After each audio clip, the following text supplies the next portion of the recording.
Welcome to the Neurologics podcast, Tackling Brain Health with Karen Odell-Barber and Napoleon McCallum.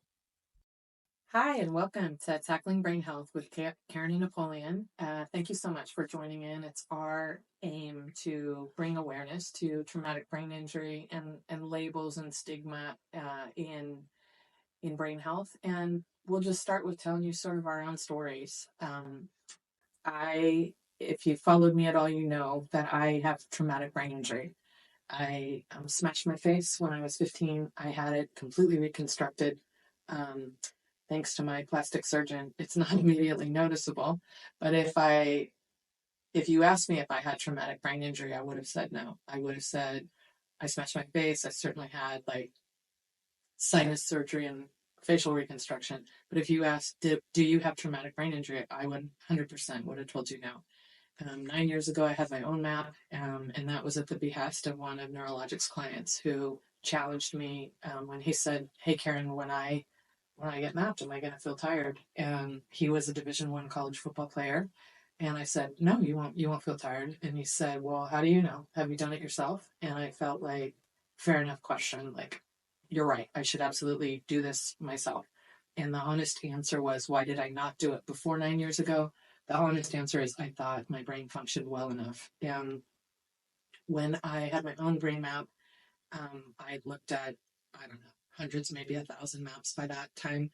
The screen was split, and I asked the physician, why are there two brain maps on the screen? And he said, well, the one on the left is a career NFL player, and the one on the right is yours, and your brain is worse.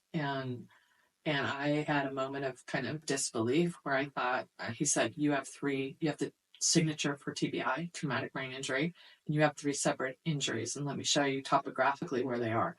And the most severe was, of course, here on the frontal lobe. And how that meant, and he kept calling it a merciful traumatic brain injury. And I said, well, what part of it's merciful? And he said that you don't have auditory processing difference. He said you are undetectable TBI, whereas there are lots of people with traumatic brain injury that you can immediately tell they have traumatic brain injury because they take a long time to respond or they don't hear the message correctly. And I didn't have that. That wasn't part of my story. Um, how how that led to kind of what my own experience in analyzing my own brain was like. It was mortifying. And I learned that I only remembered 58% of new material. I had no short-term memory. And it explained my college experience. It explained why I couldn't hold on to material if I read it in advance. But if I drank a lot of, coffee and stayed up all night and crammed it all in quickly, I could hold on to it long enough to efficiently regurgitate it, and then it was like a whiteboard that got erased. And some of the things that I thought were useful or necessary, I mean, if I only remember 58%, right, that's like less than half was retained. And so for me, that the process of optimization was absolutely necessary because I realized that with my impairment, I was very stressed. And I realized that I used my iPhone to explain who people were in my world. And there could be a full minute and a half when I was case managing 40 families clinically. That could be like up to 90 seconds before I did that, where I would go like, I know I'm speaking to a parent of a child. Now let's see, like, which child is that? Like, and I would ask motivating questions to try to piece together, like, who is this person? But my heart would beat very rapidly and cortisol would fire and it would create and cause a lot of stress. Another thing that is a signature of traumatic brain injury is an inability to multitask. And that was my story. Like, I could do one thing at a time, not multiple things. If I was thinking about multiple things, I'd have to write them down or I'd forget that I was doing them. And this became a story that, ironically, again, the universe plays a big part of this. I was at the NFL draft in 2021.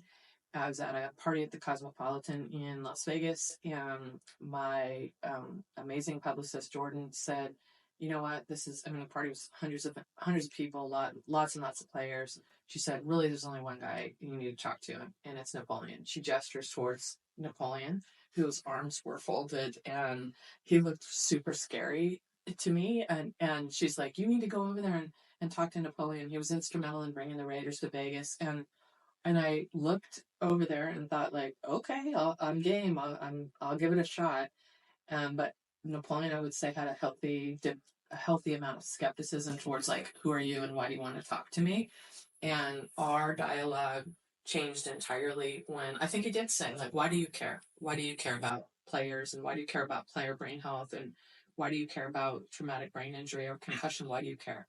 And my answer was, because I have this thing and I know what a difference it can make in your life when you get your memory back, when you get the ability to multitask back, when you gain function that you thought was lost. I know what that is, and I'd want every NFL player who's ever played the game to have this. And I think my recollection of it was, like, Napoleon sighed deeply and he goes, okay, then you know. And it didn't matter that I have never played NFL football. I didn't even watch NFL football as a kid growing up with British parents. But certainly, like, that was the way that we connected, was just around our own shared experience. It's truly my great pleasure to do this podcast with you. I feel so honored that you agreed to, as your passion and commitment have grown, that you agreed to have these conversations with me. The world doesn't know Napoleon McCallum like I do, but I can tell you that in addition to being a beast of a football player, having the most possibly the most famous on-field injury that was ever televised. He is a naval officer and a dad, a father of daughters, um, a raider, but a great human being who cares deeply about every player who's ever played this game. Yeah, well, thank you, Karen. Really appreciate it. And it was just, I guess, a blessing to meet you. In my life, when playing with the Raiders, there was a football player who, Steve Smith, who was a starting fullback. And I just remember in practice and in games how he went full speed and wreaked havoc on linebackers. And he was a good friend of mine, and um, he had traumatic brain injury, and he went through some really, boy, awful years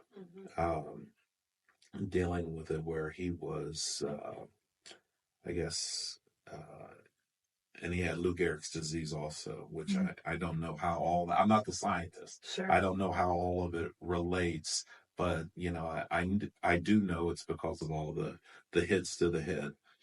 And I think he spent 10 years basically bedridden, not able to speak, only use his eyes. And I visited him one time, and I'm not real good at visiting sick people. It really hurts. And, this was one of my best friends, and he was, just half the man he was before. Uh, so I went through that. And then I had an uncle who was a fantastic linebacker for the Minnesota Vikings. And after he played with Minnesota for so many years, he actually became a lawyer. Got his license in Minnesota and California, and practiced law in California, and just gradually he deteriorated, and just was doing crazy things. Because just he ended up getting his license taken away, and eventually passed away because of that. So, and then my mom, her sisters, they both, I don't know if it's dementia or whatever. So just, I had a lot of people in my life, and I guess meeting you and hearing about this, which I was not expecting to do, um, it was just like, wow, there's a reason why um, that I met you. And I was struck by just how right you were and are, and the great questions that you asked.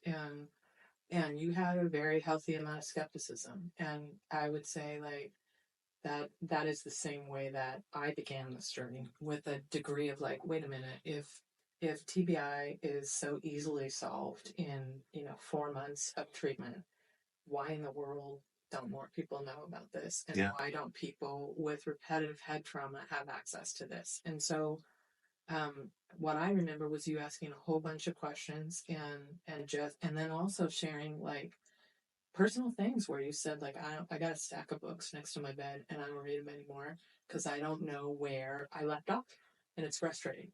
Yeah. And I was like, God, I kind of remember that myself, like where I would be like, I got to use a bookmark. Otherwise, I don't really remember whether I've read this chapter, whether I'm on chapter 4 or 5, where I am. Yeah. I don't know. And so, I mean, we had some shared experience around our own deficits, and I appreciated how many questions you asked, as I did. I mean, like, is this FDA registered? Is it safe? Is it going to put electricity inside my head? Like, will it change my personality? And then you took me up on, like, okay, well, look, our medical staff can take you really far under the waterline and explain, kind of how does this work and how is it developed, and if it came, it's through a neuroengineering protocol that came from NASA, and what is that? What is that like? And you go, yeah, I would like to be part of all of that. And your inquisitive nature and just how engaged you were from the beginning really struck me. But what also struck me was, like, as time went on and you saw your own improvements, you started to become an advocate for other people who played the game like you. Right. And I'm skeptical about everything. Right. And so just hearing all this stuff, it was exciting, but what's the gimmick? Sure. And then when you allowed me to go through all this and get my own brain mapped, and when I went through the whole process, it was really amazing. And it was, and then when I got the reading and saw the results, The remap. and the thing that sealed it for me was when Dr. Hack, he said, wow, you've got a fantastic brain. Yeah. And it's like, you can do multiple things all at the same time. He says, but you can't remember anything. And I was just like, oh my gosh, this guy has never met me. Right. And through this brain mapping, you're reading all these, numbers, figures, looking at graphs, and you can explain your story. Explain my story. Yeah. And I was just amazed. And he right away thought that this, going through this process would help me. Right. And which I really didn't think I needed all that help. I mean, I'm a graduate of the Naval Academy. You did, though, because you said to me, you held up your phone and you go, I got $1 million Rolodex right here. And some of these people, I don't know who they are. Yeah. And so I agree. I am like you. People have said over time, like, I mean, one of the other things I say about myself is I was diagnosed in my last semester of grad school with profound learning disability, and they called it that. And I laughed, and I was like, not me, I'm the smart girl. Like, like, you are not correct. And then when they started to go through, like, really, can you read a map? How about like a set of plans? How about, can you find your way out of the underground? Like, the explanation of your story, I think there's something validating about, like, oh, okay. But the marriage of that with hope was the piece that for me was like, okay, look, you used to have a really good brain. And it was kind of like, when I was prior to being 15, when I had this big injury, nothing was hard for me. And like you, I mean, you went to the Naval Academy, you're a naval officer. The idea of, I think part of what this podcast is going to be about is the stigma of traumatic brain injury. Like years ago, many, many years ago, I was working with someone in the football world, I won't say who, and I said, like, I have TBI, and he said, well, I don't want you to say that to anyone. And I said, why? And he goes, because they'll think you're crazy. And it was like, me? Like, they'll think I'm crazy? Like, I'm just about telling the truth, and I know that you are as well.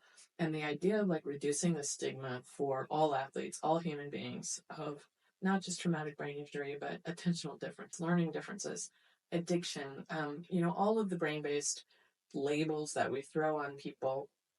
I don't think people realize that it's just about figuring out what is the problem and what is the hopeful solution. Yeah. That's it. Yeah.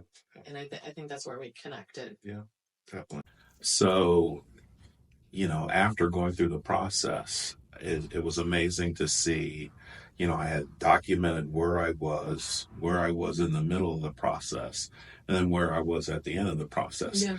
And, going through Neurologics, looking it up on the website, I said, it says like you'll get this improvement. Mm-hmm. And so, man, I was like, wow, I hope this, and in the, You're talking about the functional IQ. The functional IQ. Yeah. So And for every person that we've ever put through the process of optimization, every person has had at least 15 functional IQ point bump. wow. And I remember you asking me like, well, what does that mean practically? And I go, well, Napoleon, like that's the difference between like vocational school and college. It's the difference between college and graduate school. Like it's 1.5 standard deviations, which is that matters only if you're a scientist. But what does matter is how it changes your life, like having access to your big brain.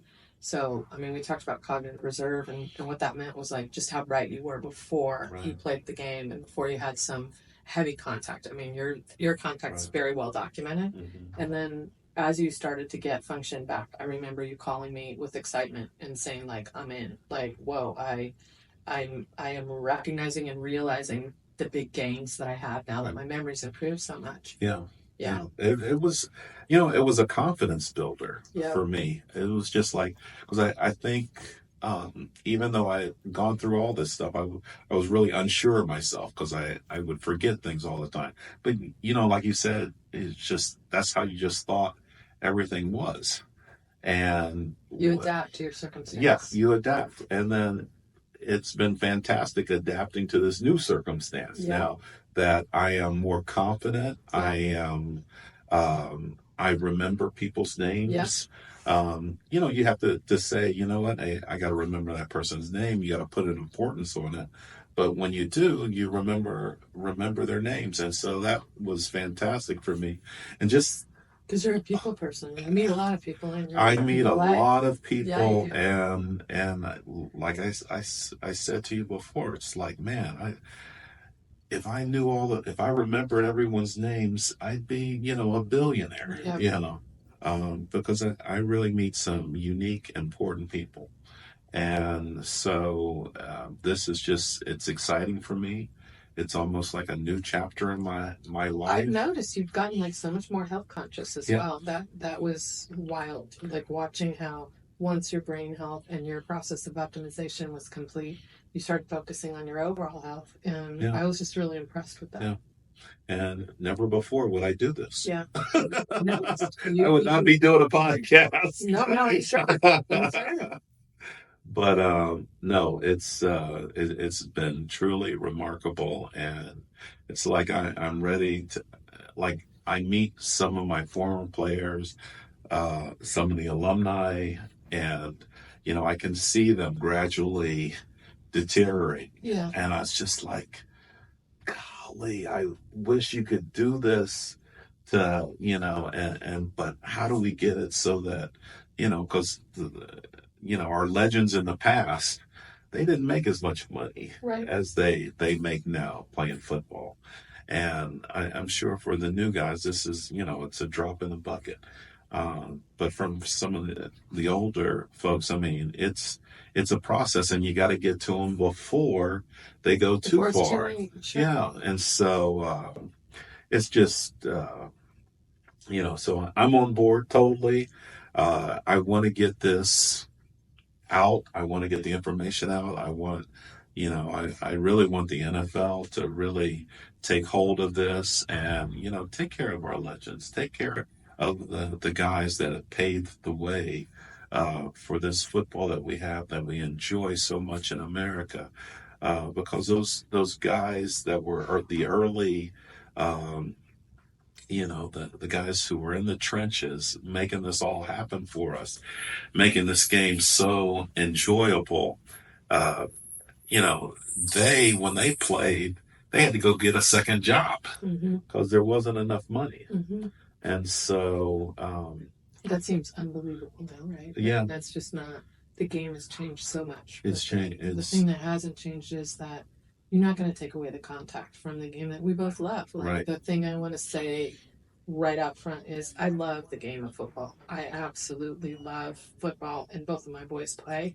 And people think, like, that's absolutely crazy. I can't believe that you allow your boys to play football when you run a neuroscience company that works with traumatic brain injury. And my answer is because I have hope, right? I know that if they're hurt, there is an answer, and it's not complicated, and it's not career ending. And I think that the benefits of football outweigh the costs. And you're not going to take contact away from the sport of football, and I wouldn't want to, right? I'm always going to advocate for when should that happen, how should it happen, but I over and over will say, like, what organized sports, specifically football, has brought to my boys in high school is priceless.